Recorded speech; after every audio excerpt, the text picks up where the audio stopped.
Со субвенции за обнова на фасадите до поголема енергетска ефикасност и значителни заштеди за граѓаните најавува кандидатот на СДСМ за Центар. Герасимовски вели дека и во новиот мандат ќе продолжи со поддршката за поставување фотоволтаици на училиштата и општинските објекти. Станарите добиваат субвенции за нови енергетски ефикасни фасади, со што ги намалуваат трошоците за грејење и ладење, а истовремено добиваат современ и уреден изглед на своите згради. Со обновување на фасадите Центар добива нов, модерен, но и автентичен лик. Ја чуваме старата архитектура и ја уредуваме градската средина.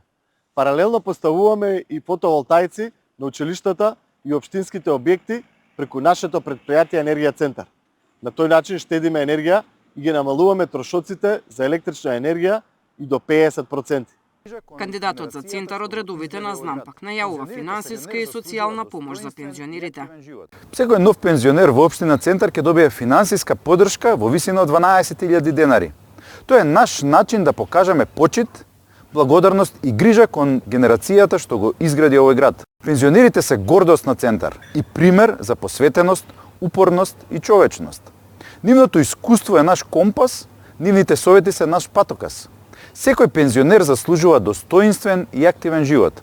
Затоа, Општина Центар ќе организира бесплатни работилници, патувања и други активности за поголема општествена вклученост и дружење. Кандидатот на СДСМ за градоначалник на аеродром денеска го промовираше проектот за целосна реорганизација и зајакнување на комуналните и инспекциските служби. Трајановски вели дека нивната задача ќе биде да се грижат за редот, хигиената и безбедноста во општината. Нашата визија за аеродром е јасна. Општина што дише чисто, живее уредно и се грижи за здравјето на своите жители. Затоа предвидуваме целосна реорганизација и зајакнување на комуналните и на инспекцијските служби, како и воведување комунална полиција со широки овластувања. Таа ќе биде во служба на граѓаните, со задача да обезбеди ред, чистота и безбедност во секоја мало, на секоја улица. Во нашиот план предвидуваме редовно одржување на јавната хигиена и проширување на зелените површини. Проект за обновување на шумскиот појас во Кичево најавува и кандидатот за градоначалник на ВМРО ДПМН. Според Јовановски, новите садници ќе придонесат и за почист воздух во општината. За жал, еден дел од тој шумски појас се уништи со несовесно користење и дел со изградбата на големиот проект за автопатот, кој ќе не поврзува со Охрид.